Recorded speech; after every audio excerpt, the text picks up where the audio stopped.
El miserable caso de Ted Bundy, el seductor del terror. Un hombre que llenó de miedo el corazón de sus víctimas para después arrancarles la vida de formas inimaginablemente crueles.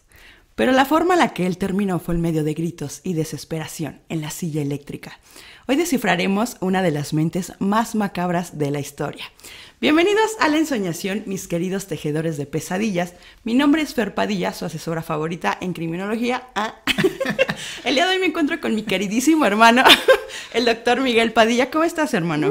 Muy bien, muchas gracias. Muy contento, la verdad es que siempre es muy emocionante estar en estos sillones del misterio. ¿Tú cómo estás? Bien, la verdad es que estaba bien nerviosa en el primer episodio, la verdad es que parecía robot. No tanto, la verdad. Bueno. La gente te quiere mucho, ya se está adaptando a ti, a los cambios. Y pues bueno, este episodio, como dijiste, pinta bastante interesante. Vamos a hablar sobre el caso de Ted Bundy y es muy interesante porque este episodio es doble y es que ya tenemos un material exclusivo para miembros, sí. Repito, solo para miembros, en el cual tuvimos aquí sentada a una experta en la psicología de Ted Bundy, una psicoterapeuta, Norma Marín, que nos hizo favor de venir a abrirnos un poquito pues espacios de conversación del aspecto psicológico del caso, que es muy interesante también verlo desde las diferentes aristas, no solo la historia como tal, la criminología, un poco incluso hasta la filosofía de vida que tenía él, sino también la perspectiva psicológica.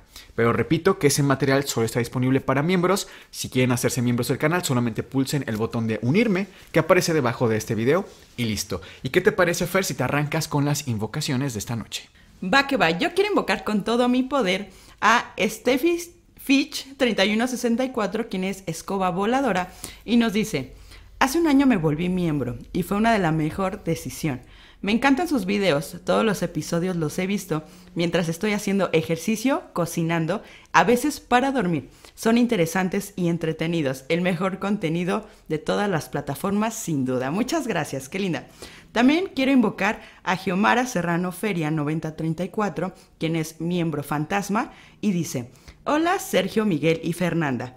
Me acabo de hacer miembro y de las mejores compras. Está súper interesante el caso. Deberían también hablar del de Paulette, antibesos y abrazos. Qué linda, muchísimas gracias. Y por último quiero invocar a Karen Lucero-DDM, quien es miembro Caldero Mágico, y nos dice: qué maravilla de video, pero nada más hermoso y divertido que Sergio gritando compren tazas. Miguel y Fer, excelentes. Debes hacer más apariciones especiales. Muchísimas gracias, les mando un abrazote. Yo quisiera invocar a Víctor Cardona 6424, quien es miembro fantasma y nos dejó una propinita de 20 pesos, muchas gracias. Y dice: manden saludos a mi mamá, Rosa Marta Bacio, que tiene 66 añotes y les admira mucho. Muchísimas gracias, Marta, te saludamos con muchísimo cariño.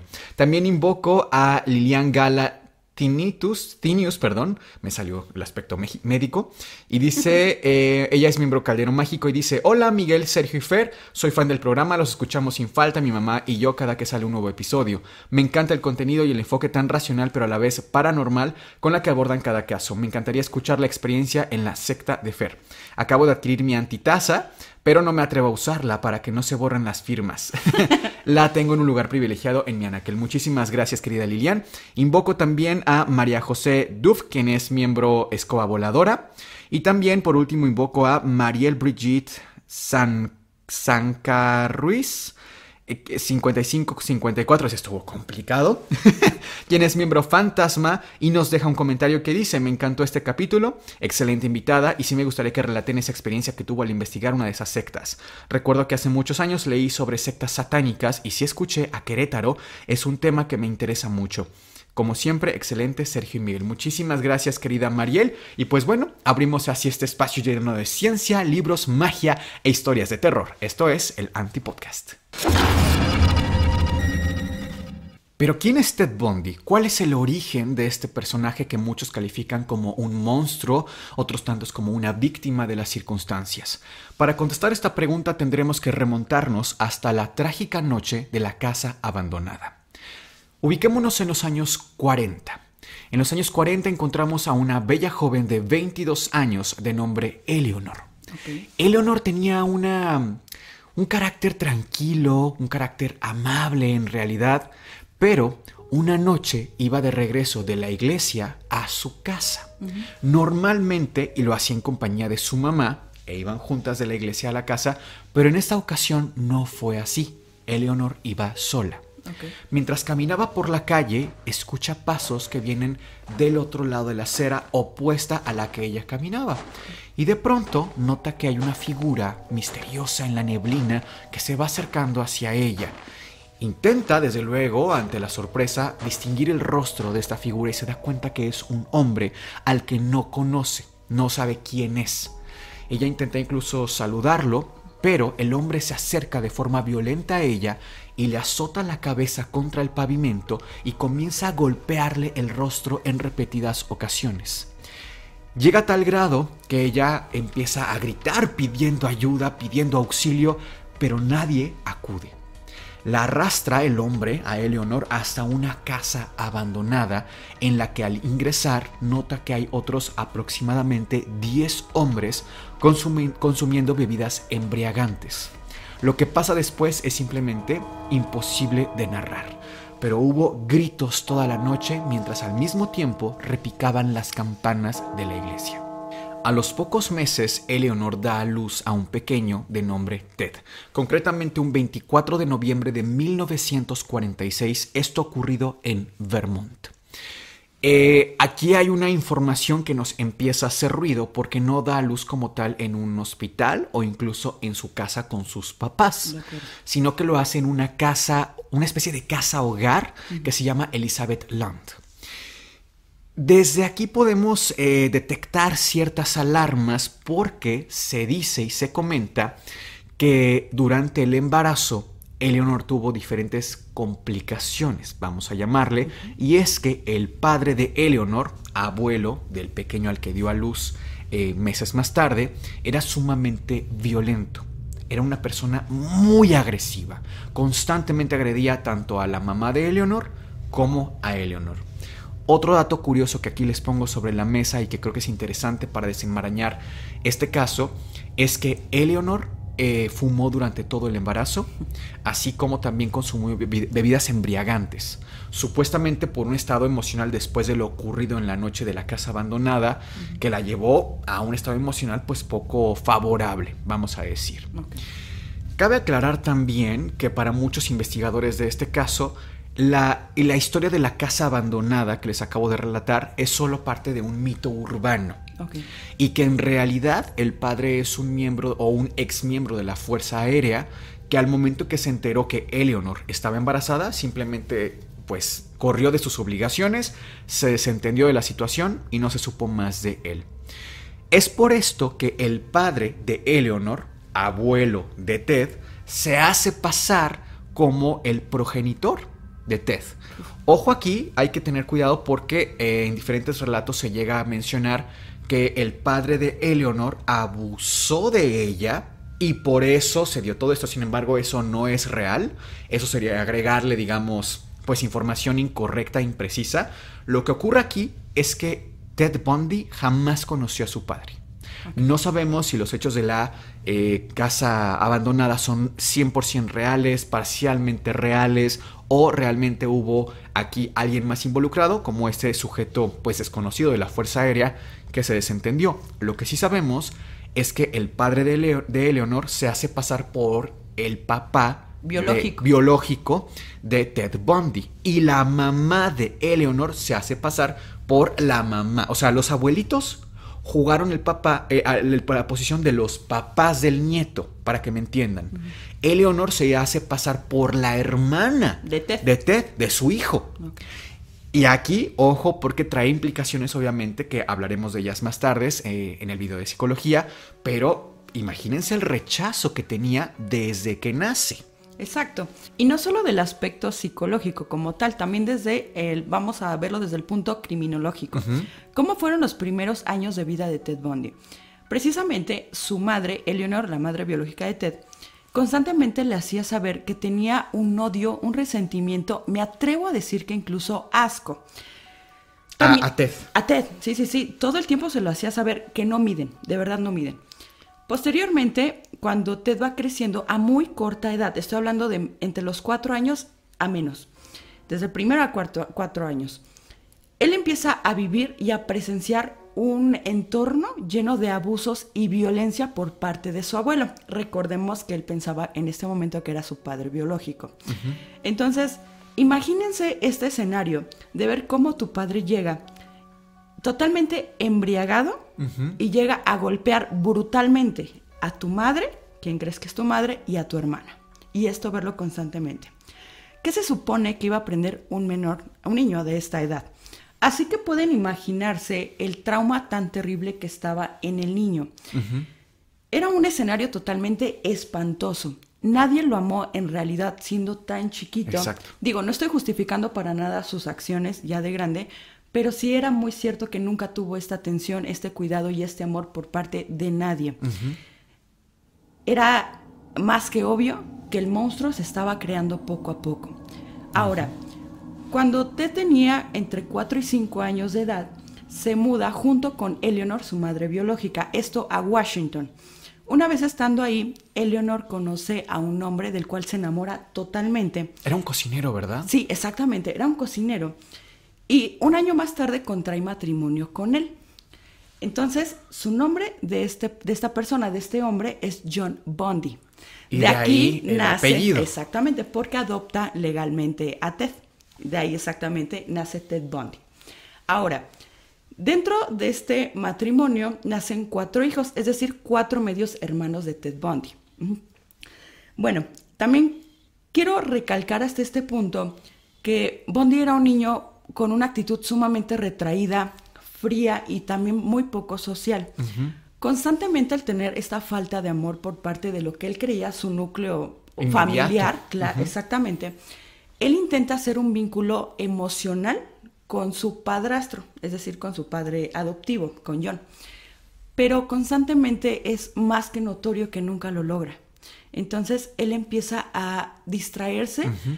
1, capturando animales, 2, torturándolos, después los mataba para finalmente descuartizarlos. Era una situación bien complicada, esto dentro de un frenesí incontrolable. Y es que creo que aquí también vale la pena comentar, y esto lo platicábamos con nuestra experta en psicología, Norma, uh-huh.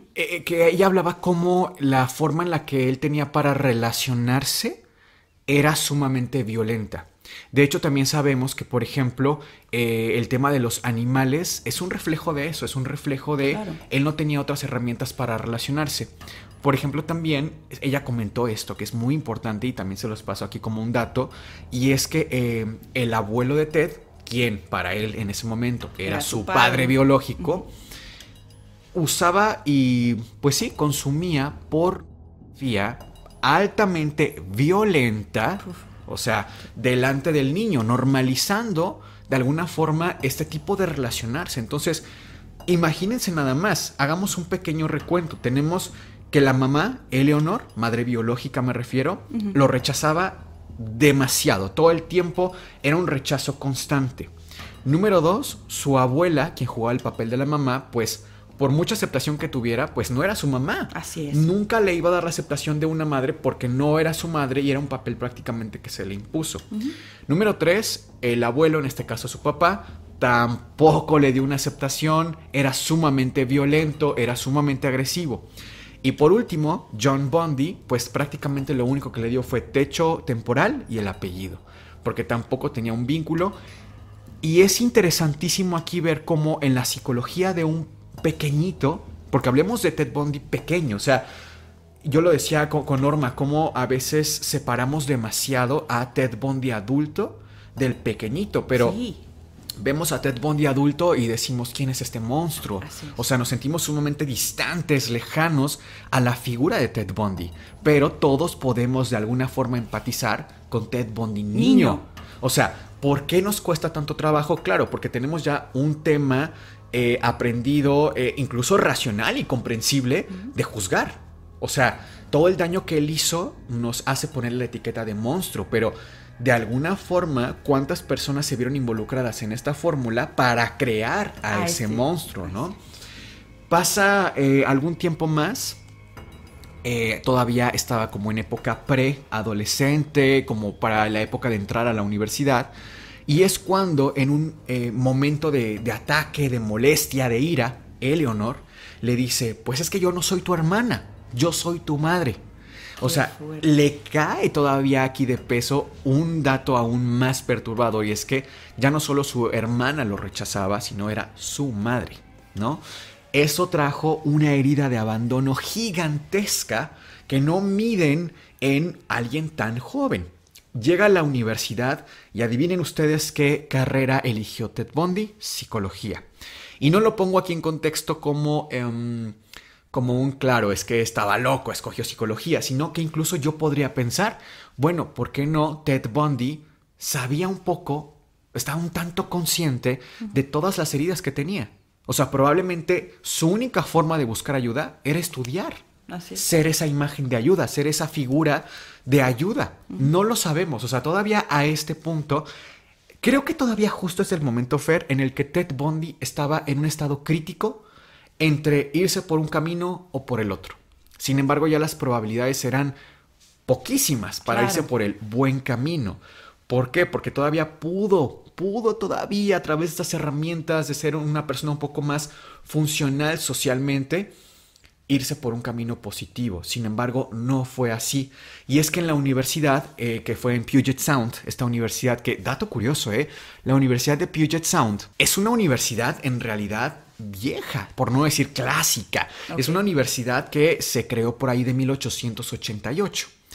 Para que sea una idea, en 1888 se pintaron los girasoles de Van Gogh. O sea, pónganse un poco en contexto histórico, ¿no? Pero cuando ocurre todo el caso de Ted Bundy, la Universidad de Puget Sound, pues obviamente fue un revuelo gigantesco, fue sumamente mediático todo lo que ocurrió. Se televisó el juicio de Ted Bundy a nivel nacional. Así es. La gente estaba tan aterrada con el caso de Ted Bundy que decía, tenemos que saber qué pasó, qué condena y darle un seguimiento mediático. O sea, la gente lo exigía. No era un tema de morbo nada más. No era un tema de generar tabloides y entrevistas. No, era un tema de la sociedad lo está exigiendo. Porque si el gobierno no pudo detener a este monstruo, al menos nos va a demostrar que este monstruo lo pusieron en un lugar seguro para nosotros. Los tenían enjaulado, ¿no? Pero como decía, la Universidad de Puget Sound, en este frenesí mediático y demás, que me estoy adelantando un poco, utiliza diferentes estrategias publicitarias para zafarse. Okay. Y tú incluso hoy te metes a la página de Puget Sound, Universidad de Puget Sound, y es muy, o sea, tienen una publicidad muy consistente. Es de las pocas universidades que te muestran en videos constantemente cómo es el campus y las actividades y esto y el otro. O sea, continúan todavía a pesar de los años, en esa época mucho más, con este ejercicio de nuestra universidad es segura y tenemos programas. Y, ¿sabes? Claro, insisto, es que fue un boom. Y Norma lo decía, como el caso de Ted Bundy puso un antecedente para que los psicólogos, los científicos, los perfiladores criminales estudiaran a los criminales en las prisiones. Sí. Y pudieran sacar conclusiones y estrategias y medidas de seguridad para saber qué hicimos mal como sociedad, entender la mente criminal y cómo podemos prevenir, crear otros monstruos. Sobre todo porque tomen en consideración que en esta época salieron casos como John Wayne Gacy, como Ted Bundy, como Jeffrey Dahmer, como muchísimos. O sea, era una tendencia. Para mí incluso el tema de los criminales seriales eran un síntoma de lo enferma que estaba nuestra sociedad. Sí, porque cuántos de estos casos no se sabían los autores, no sabían quiénes eran los responsables de estas tragedias, y mucha gente levantaba la mano y decía, fui yo. O sea, sin haberlo hecho, porque estaban en una búsqueda de reconocimiento, de fama, de buscar esa autoridad, ¿no? Estaba de moda. De moda, sí, es la palabra. Es en la Universidad de Puget Sound donde conoce a una chica de nombre Stephanie Brooks, que tuvo un sobrenombre en la época que era Diane, si no me equivoco. Así es. Y Stephanie asentó un antecedente gigantesco en la historia de Ted Bundy. Y quiero aclarar aquí que no es que se le responsabilice a ella, no es que por su culpa Ted Bundy, no. Es simplemente que Ted Bundy estaba en un momento tan crítico psicológicamente, estaba con una fragilidad que no miden. Era una bomba atómica ahí colocada. Y Stephanie Brooks era una persona de la cual Ted Bundy se enamora. Logra conectar con ella. O sea, me parece de las únicas ocasiones en las que realmente logra conectar con otro ser humano de forma genuina, ¿no? Casi el amor de su vida. Sí, es que también tomemos en consideración una cosa. Era la primera persona que le muestra una aceptación. Por supuesto. Pues sí tuvo una aproximación sumamente distinta a lo que él había vivido en toda su historia. A lo que estaba acostumbrado. Claro. Entonces, tiene una relación con ella y la llevan relativamente bien, por lo menos por afuera eso pareciera. Años más tarde, Stephanie Brooks comenta que en realidad no era tan saludable la relación y que en realidad había muchísimos temas, no como tal de violencias, sino de cosas que le hacían ruido. Por ejemplo, se comenta que le pedía que Ted le pedía a ella, cuando estaban relacionándose de forma íntima, que fingiera que estaba muerta y que no se moviera. Es algo que replica después con la segunda pareja, pero también hay comentarios de que con ella se llega a dar esto. Ahora, esto tiene muchas implicaciones que analizaremos en las conclusiones, pero finalmente la relación termina debido a que Stephanie Brooks decide, ¿sabes qué? Hay demasiados focos rojos, hay cosas que no me gustan. Recuerden que además ella también está estudiando psicología, termina incluso los estudios un poco antes que Ted Bundy y decide, ¿sabes qué? Hasta aquí terminamos, listo. El hecho de que terminaran la relación, algo tan, pues no trivial, pero cotidiano. Todos hemos terminado una relación en nuestras vidas adultas, ¿no? A él lo revienta, psicológicamente lo pone en un lugar que no sabe manejar. ¿Por qué? Y esta es mi teoría aquí, y que de hecho comentamos también con Norma, cómo el sufrir un rechazo por parte de Stephanie Brooks, en el sentido de ya no quiero estar contigo, psicológicamente es como si se hubieran metido en Ted Bundy y arrancado todas las piezas y sacado estas heridas de abandono tan latentes que tenía desde niño. ¿No? Okay. Entonces, psicológicamente fue un gatillo gigantesco. Esta bomba atómica que teníamos ahí reventó. Él se puso sumamente mal, sin embargo, en ese punto no ejerció ningún tipo de violencia contra Stephanie, sino más bien que, claro, le suplicó, le lloró, le gritó, demás. Sin embargo, y aquí hay un poquito de diferencia entre las diferentes investigaciones, pero el punto es que él decide salirse de la universidad, decide totalmente cesar los estudios en la universidad. ¿Y por qué hago este énfasis? Porque en realidad no deja de estudiar. O sea, él se da de baja de la universidad, pero continúa estudiando. Y no solo estudiando, se obsesionó con el tema de la mente humana. Incluso hay registros de que leyó libros o textos de manipulación psicológica, lo que hoy un poco más en la cultura pop se le llama psicología oscura, el cómo dominar un poco la mente humana y generar ciertas estrategias psicológicas, mentales, sociales, para tener un impacto concreto en las personas. Esto tiene muchas implicaciones éticas, desde luego, pero sabemos que lo hizo. E insisto, ya para este punto no estaba en la universidad, pero él estudiaba con una auténtica obsesión. Y él tenía un objetivo claro. En su mente de Ted Bundy podríamos decir que ya no estaba el cómo supero esto, cómo crezco, cómo paso de página. No. Él sabía que jamás nadie lo iba a poder volver a rechazar una sola vez más. Y se obsesiona con la idea de generar estrategias psicológicas, mentales, para que Stephanie Brooks volviera con él y una vez que la tuviera en la mano, volteara la situación y fuera él quien la abandona, él quien la destruye, él quien la hace pedazos a ella. En ese transcurso también tiene pues diferentes trabajos, diferentes empleos temporales, en el cual pues en ninguno dura en realidad, porque, y esto es curioso también, porque no se especifica, ninguno de los jefes que tuvo en estos trabajos temporales, nunca especifican qué hacía Ted Bundy como para que los despidiera. Solamente se comenta que tiene una actitud rara, poco social, por ahí hubo una palabra también como que mencionaban poco conveniente, pero nunca se especifica qué. O sea, tú te imaginas muchísimas cosas, porque caben muchos con esa etiqueta, ¿no? Claro. Comportamientos a lo mejor groseros con los clientes, o lo cacharon haciendo algo extraño. No lo sé, yo aquí incluso hiciera una comparación con Jeffrey Dahmer, como en algunos trabajos que tuvo, por ejemplo, en el banco de sangre, se robaba diferentes paquetes para consumirlos, para beberlos. O sea, ahí fueron como todavía más específicos en qué es lo que hacía Jeffrey Dahmer, pero no así con Ted Bundy. No sabemos. Cualquiera que les diga específicamente qué hacía, les está inventando información, porque esto no se sabe, ¿no? Sí. Poco tiempo después, él tiene una relación con otra chica de nombre Elizabeth. Y con Elizabeth dura también bastante buen tiempo, a decir verdad. ¿Sabemos cuánto tiempo? Aproximadamente 5 años. Ok. Aproximadamente. Y es que, aquí también otra teoría, ella comenta años después que él nunca se conectó con ella. Ella notaba que siempre había algo que lo bloqueaba muchísimo y que siempre hablaba de Stephanie. Todo el tiempo hablaba de Stephanie. Incluso su teoría personal de Elizabeth es que utilizó en ella todas las estrategias psicológicas que había aprendido para dominarla. O sea, digamos que la venganza de Ted Bundy hacia Stephanie Brooks estaba ya diseñada. Y Elizabeth era el primer experimento. Era como el grupo de control A. Qué fuerte. Con lo que iba a pasar Stephanie Brooks, ¿no? Okay. Pasa el tiempo, le mandan algunas cartas Ted a Stephanie, intentando reconectar con ella. ¿Estando con Elizabeth? Estando con Elizabeth, todo el tiempo estando con Elizabeth.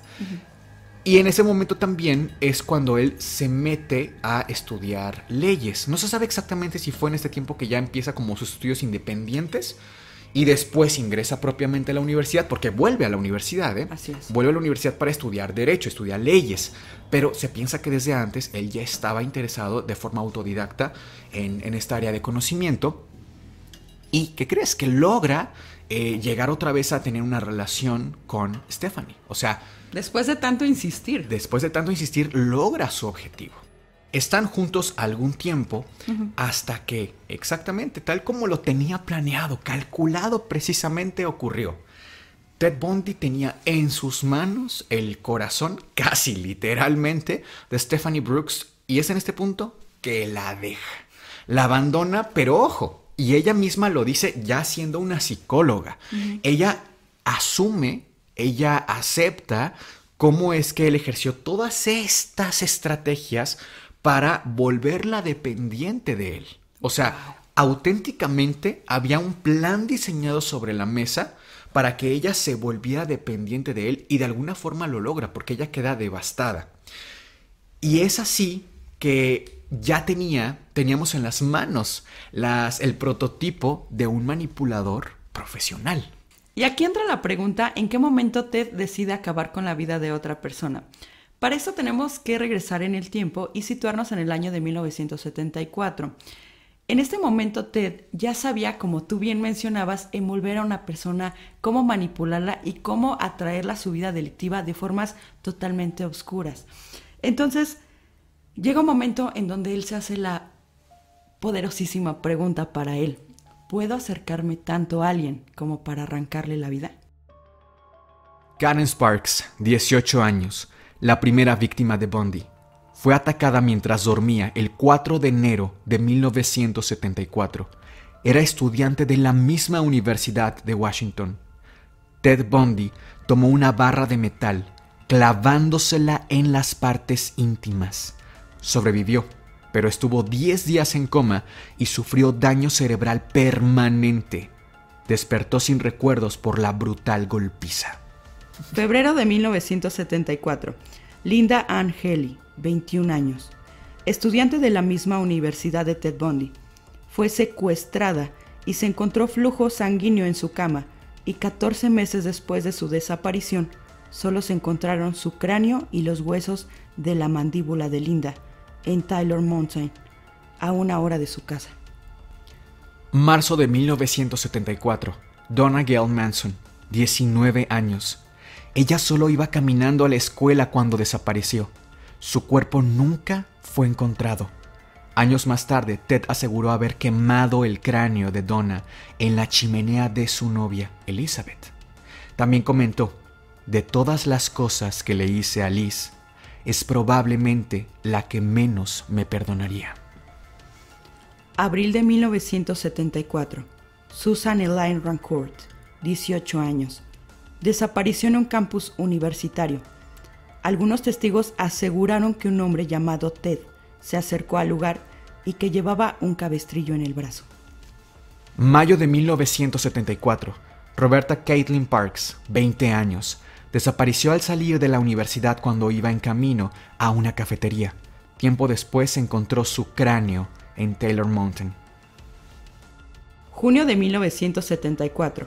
Brenda Carol Ball, 22 años, y Georgia Hawkins, 19 años, 1 y 11 de junio. Brenda fue vista por última vez fuera de un bar al sur de Seattle, hablando con un hombre que llevaba un cabestrillo. Georgian desapareció bajo el mismo concepto. Fue vista por última vez hablando con un hombre discapacitado. Julio de 1974. Janice Ann Ott, 23 años, y Denise Marie Masland, 19 años. Ambas fueron secuestradas en plena luz del día el 14 de julio, en el parque estatal a 20 minutos de Seattle. Testigos indican cómo un hombre llamado Ted les pidió ayuda con su auto, un Volkswagen Beetle marrón. El hombre llevaba un cabestrillo. Hasta este punto, la policía ya está intentando encontrar al criminal, y es así que gracias a varios de los testigos logran realizar un boceto del supuesto criminal. Y bueno, también es bien importante mencionar que Elizabeth, la expareja de Bundy, está segura que a quien está buscando la policía se trata de Bundy. Así es. Y bueno, también las desapariciones se detienen abruptamente al noroeste del Pacífico, y también en este mismo lapso de tiempo Bundy entra a la universidad y es aceptado en la carrera de Derecho, precisamente en la Universidad de Utah. Y él llega a Salt Lake City en agosto de 1974. Pudo detenerse e incluso pudo entregarse, pero como a cualquier bestia, el hambre volvió a surgirle. Septiembre de 1974.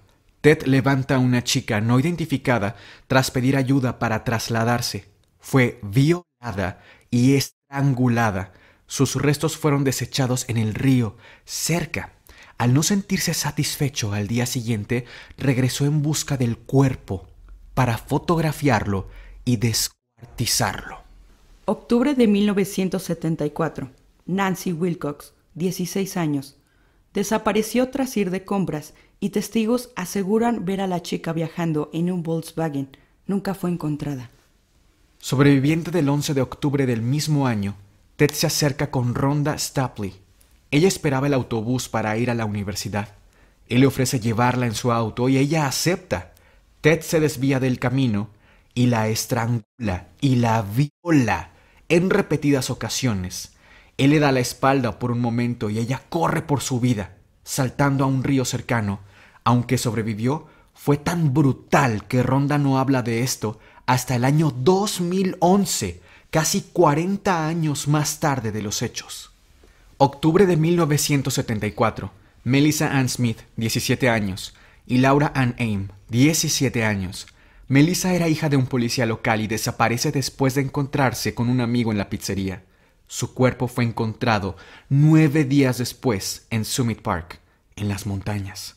El 31 de octubre, justo en Halloween, Laura desaparece al salir de una cafetería.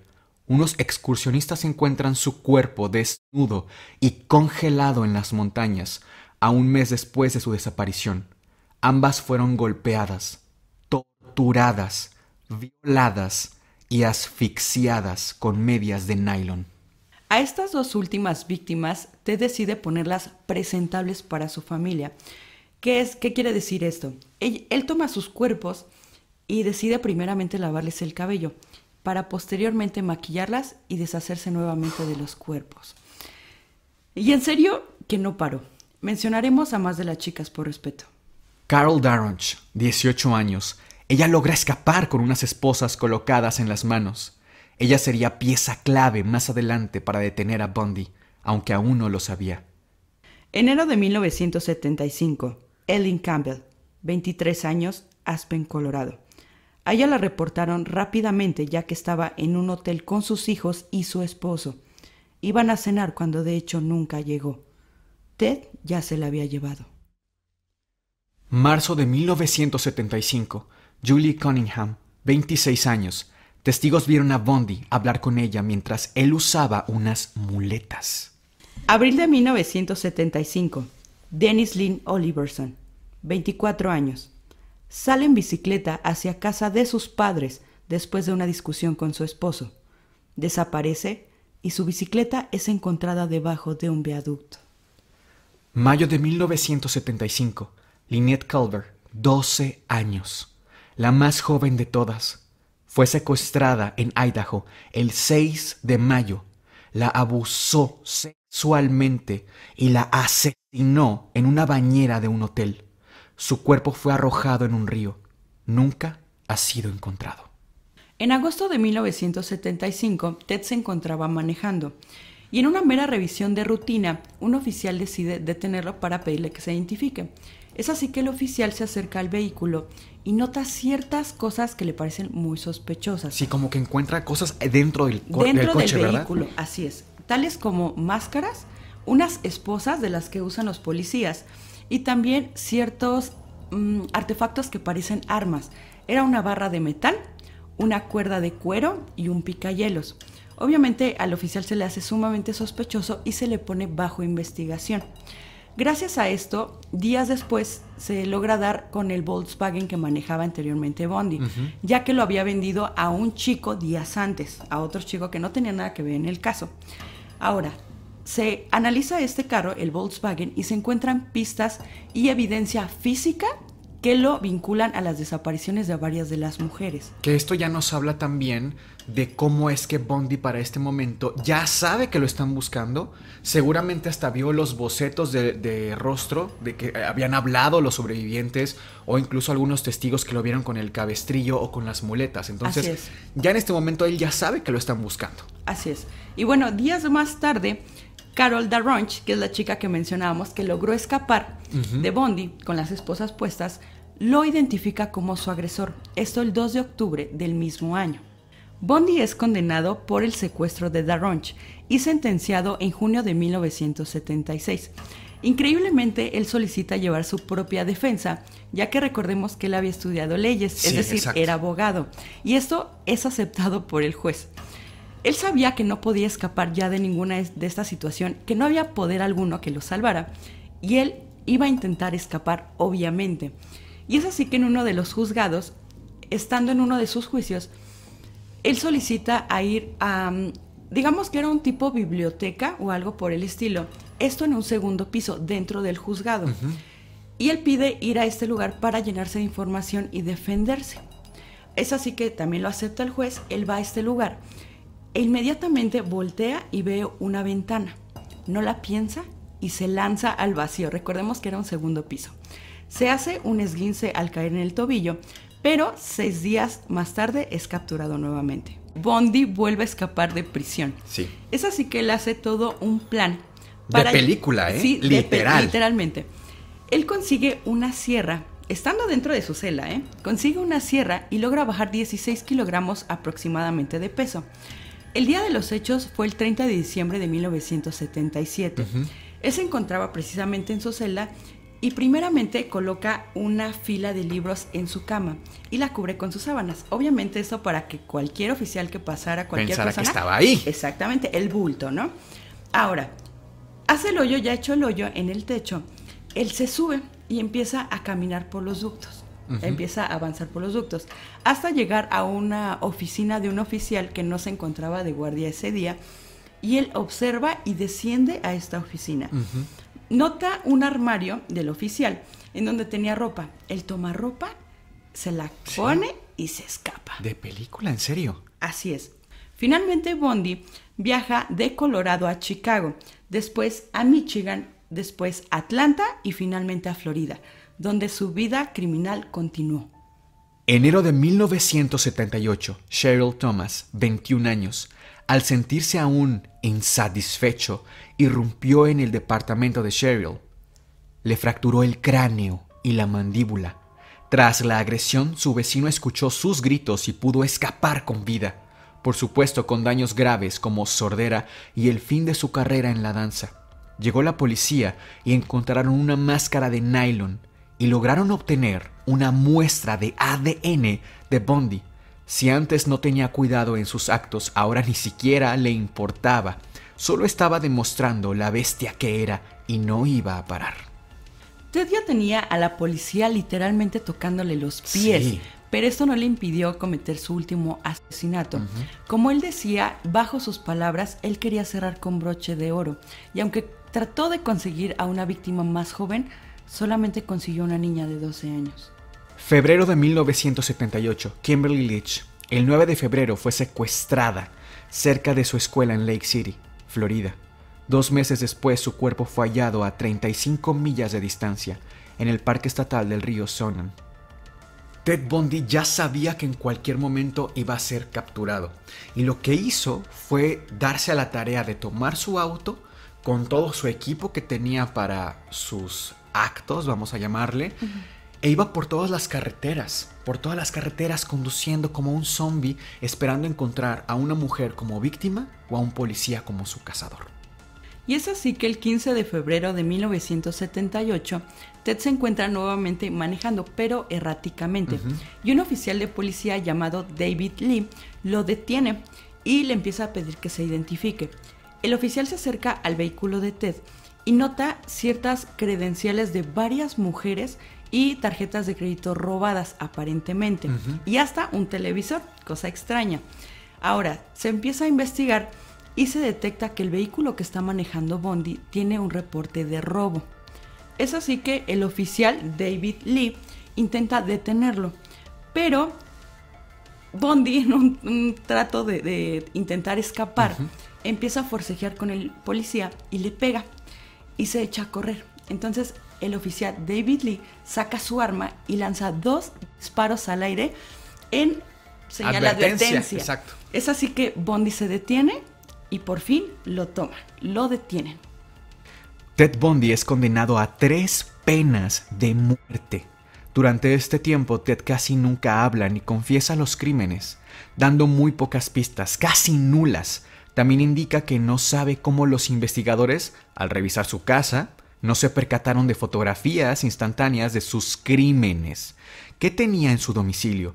El escándalo surge ya que es el propio Bundy quien señala lo ineficiente que fue la policía en la captura, mostrándoles las múltiples oportunidades que cualquiera hubiera podido tener. Bundy dijo: los puse a prueba, todo este tiempo los puse a prueba y no lo lograron.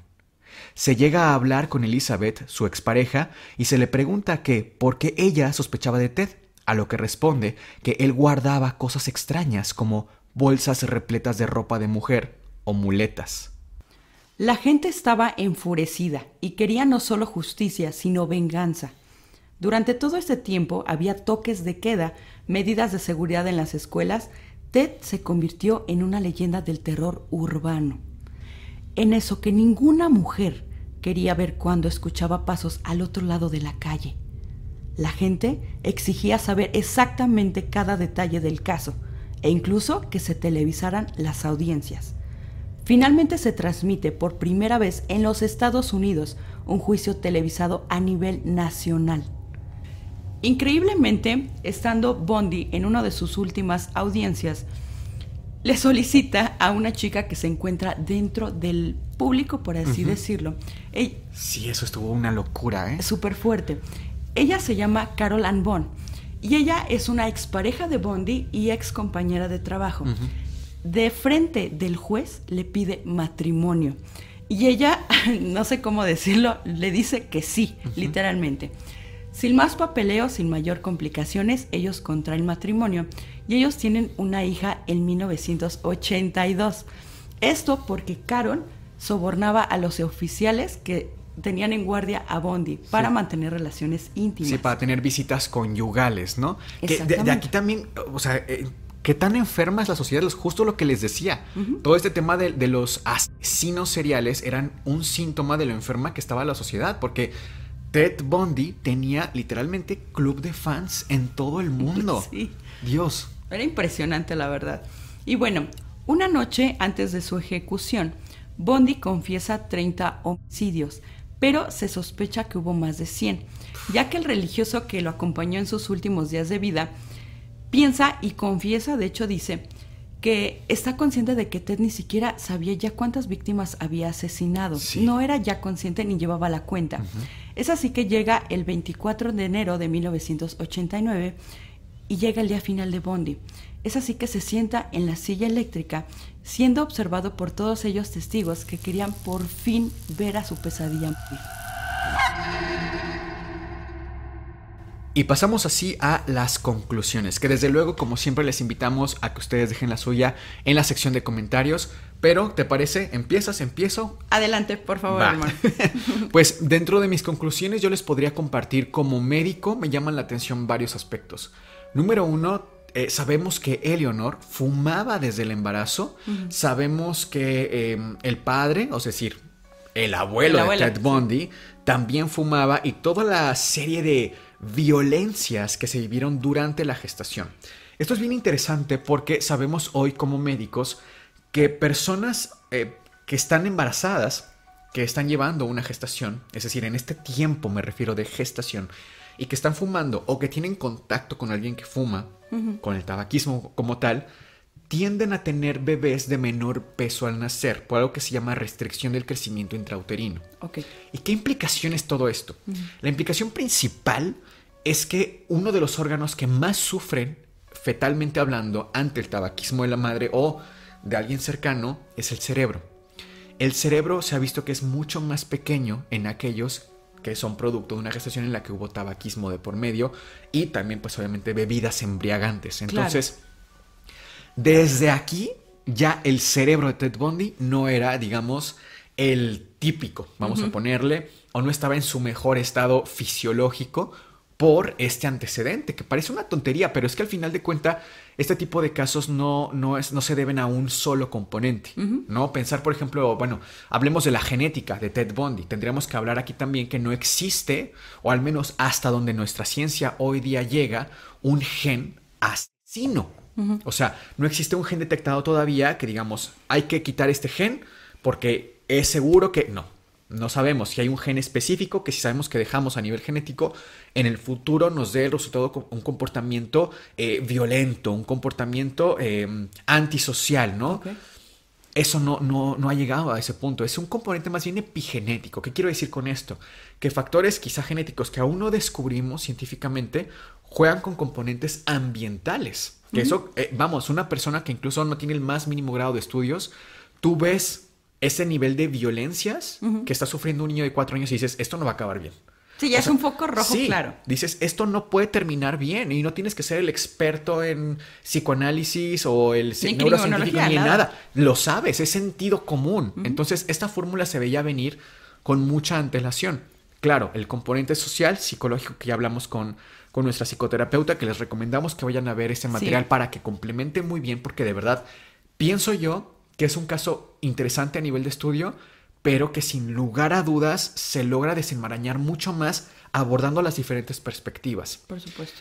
Otra conclusión que tengo es que las heridas de abandono aquí fueron clarísimas de Ted Bundy y eso fue el detonante. Eso fue el causante inicial de todo lo que se iba a convertir después, y el gatillo fue esa apertura nuevamente con el caso de la señorita Brooks, ¿no? Como eso fue de reabrir heridas que estaban ahí, esperando a ser abiertas, esperando a ser latentes. Y para mí va por ahí un poquito la cosa. Hablando específicamente de sustancias, pues no tenemos ningún antecedente realmente. Pienso que eso tiene que ver con un estado psicológico, social y quizá, y sin ser necesario, genético.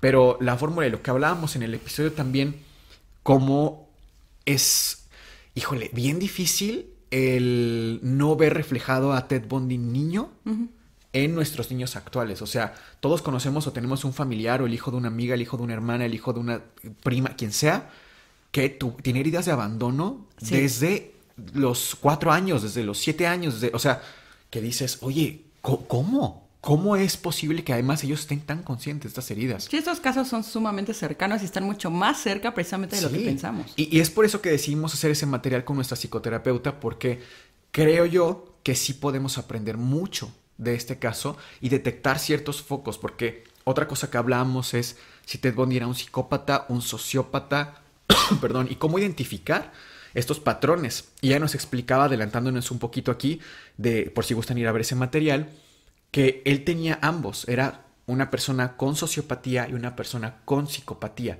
Okay. Y jugaban ambos factores. Pero es importante aquí también hacer el señalamiento de que una persona con psicopatía, lo que conocemos en el día a día como un psicópata, no es una persona en sí misma malvada, una persona peligrosa, una persona que lastime, que haga daño. En realidad, todos podemos tener ciertos rasgos si nos ponemos juiciosos. Y ya mencionaba algo que me parece también súper relevante y que de hecho hasta los médicos estarán de acuerdo. Si bien hay un manual que tú lo agarras y es para hacer diagnósticos de trastornos de la personalidad, ¿no? Es el diagnóstico DSM. Okay. Este libro, si tú lo agarras y empiezas a leer, te das cuenta que compartes mucho con ciertos diagnósticos. Y no es que todos seamos personas con psicopatía, con sociopatía, narcisistas y bipolares. No, es que la mente humana es complejísima. Sí. Digo, si bien ya está un tanto en desuso el DSM y no hay que tenerle una seguridad 100% desde luego, es simplemente una guía más, con sus bemoles, con sus defectos, con sus faltas, con demás. Creo que la puntualización en entender que la mente humana no se centra en es un psicópata, está mal, punto, aléjense de él. No, y mencionábamos cómo actualmente está también muy en la cultura de nuestros días sí. El decir, es que mi novio, mi ex es un narcisista, ¿no? Oye, espérame, ese es un diagnóstico severo, es bien un diagnóstico fuerte, sí. Y lo toman a la no hay que tomarlo a la ligera y que además no hay que condenar, porque tener un diagnóstico no es igual a una condena. Claro. Tendríamos que haber, justo ella lo mencionaba, la importancia de la salud mental, porque, y lo decíamos, como si en la mesa de los Bundy hubiera existido el tema de la salud mental, esto no hubiera sido como fue. No podemos garantizarlo desde luego porque hay otros factores que jugaron obviamente en contra y que hay factores que aún así no hemos descubierto, como les decía, el aspecto genético. Aún no llegamos a ese punto, pero si las cosas hubieran sido una tendencia hacia otro lado totalmente distinto, ¿no? No les quiero adelantar mucho el material extra, pero de verdad está muy bueno porque hablamos de por qué escogía a sus víctimas así, hablamos de por qué estas mujeres, hablamos de qué se hubiera podido hacer, hablamos de aspectos que se hubieran podido prevenir y que incluso uno hoy en día con nuestros hijos pudiéramos detectar ciertos elementos. Entonces vayan a verlo porque de verdad vale mucho la pena. ¿Tú con qué concluyes? ¿Qué aspectos criminológicos nos podías ofrecer? Bueno, de mi parte quisiera explicar un poquito sobre el perfil en criminología. Ah, súper interesante. Sí, me gustaría explicarlo un poquito más. Bueno, en términos muy simples, hacer un perfil en criminología es hacer una hipótesis. Una hipótesis sobre ciertas características del autor del acto. Les voy a poner un ejemplo bien burdo, pero bueno, imaginemos que tenemos un plato lleno de galletas, ¿no? De repente un día alguien se las roba. No sabemos quién, no sabemos nada, excepto que se las robaron. Ahora, imaginemos que vamos al lugar de los hechos. Nos ponemos a investigar y analizar la escena del crimen y dentro de la escena del crimen notamos unas boronitas de las galletas. Y en una de ellas hay una mancha roja. Bajo investigación se deduce que es labial rojo, ¿no? Vamos a decir. Ahora, también imaginemos que acaba de pasar hace poquitito el robo. Estando ahí en la escena del crimen, percibimos un aroma con notas, no sé, jazmín y rosas, ¿no? Okay. Un aroma dulce. Ajá. Ahora, imaginemos también que hay alguien ahí, una persona externa a la investigación, y él o ella encuentra o se acuerda cuál es este aroma, y ella nos menciona que se trata de un perfume costoso. Es toda la información que tenemos. Hasta aquí ya podemos ir haciendo un perfil. Tenemos que tenemos un labial rojo. 2, que tenemos un aroma en el ambiente, un perfume dulce con notas a rosas y jazmín. Podemos ir deduciendo que se trata de una mujer. Ok. Y si lográramos dar con la marca en sí del perfume, podríamos hasta saber el nivel socioeconómico de la mujer. ¡Súper interesante! Así es. Entonces, son hipótesis, volvemos a lo mismo, porque nada descarta que a un hombre le gustara usar ese tipo de perfume, ¿no? Claro, o labial incluso. Ajá, exactamente. Digamos que son opciones sugerentes para aportar al caso. Ahora, para hacer el perfil en criminología, se usan principalmente 4 métodos principales. que es el deductivo, inductivo, el perfil geográfico y el método científico.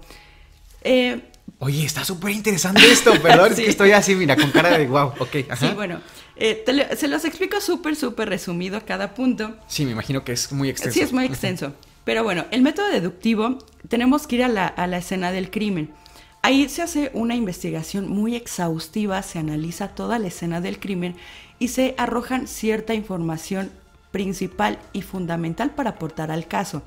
Datos de victimología, de motivos posibles del acto de los hechos. Entonces se sacan muchos puntos que aporten al caso. Uh-huh. Ahora, en el segundo caso, es decir, en el segundo método, que es el inductivo, en este método se realiza un perfil profesional como tal, en donde se busca estudiar otros casos similares, digamos un patrón de conducta uh-huh. del casos similares. Y bueno, el tercer punto es el perfil geográfico. Aquí se busca relacionar la escena del crimen y la conducta del criminal. Se busca relacionarlos y es así que se buscan y se dan pistas. Como de qué es lo que podría hacer después, por ejemplo, tal vez según la conducta que ha mantenido. Exactamente. Y por último, el método que es el científico.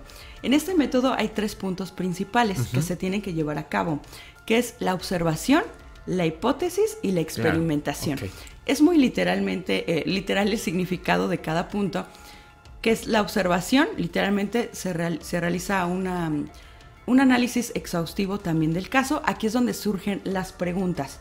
¿Por qué está esto aquí? ¿Por qué esto apareció acá? ¿Por qué faltan cosas, no? En el segundo punto, que es la hipótesis, literalmente se hacen hipótesis. Y aquí se trata de resolver las preguntas que surgieron en el primer punto de observación. Okay. Y por último, en el de experimentación, se realiza literalmente una experimentación en donde se tiene que comprobar que las hipótesis son realistas y válidas o no. Con la idea que tú tenías. Ok. Exactamente. Ok, súper interesante. Pero bueno, en cuanto a lo que les acabo de compartir, quiero mencionar que no es como una tablita como tal cuadrada que se pudiera aplicar como un método al caso de Ted Bundy. ¿Por qué? Porque él se movía constantemente de lugar, entonces era muy complejo poder dar con él, y también por la época principalmente, pero sí tenía un patrón de conducta, uh-huh. Eso con sus víctimas, ¿no? Sí. Y bueno, algo más que quiero comentar es que la psicología y la criminología tienen mucho en común, comparten muchas ramas. Entonces, recordemos que Bundy había estudiado psicología y también era un experto en área criminal y, por supuesto, abogado. Entonces, esto dificultó enormemente la situación. Qué interesante de verdad todo lo que nos compartes, Fer. Qué rico es tener diferentes perspectivas aquí en el programa. Pero bueno, recuerden que ustedes tienen la última palabra. Esperamos que hayan disfrutado porque esto difícilmente se puede disfrutar este episodio tanto como nosotros lo hicimos. Esto fue el Antipodcast y les deseamos dulces pesadillas.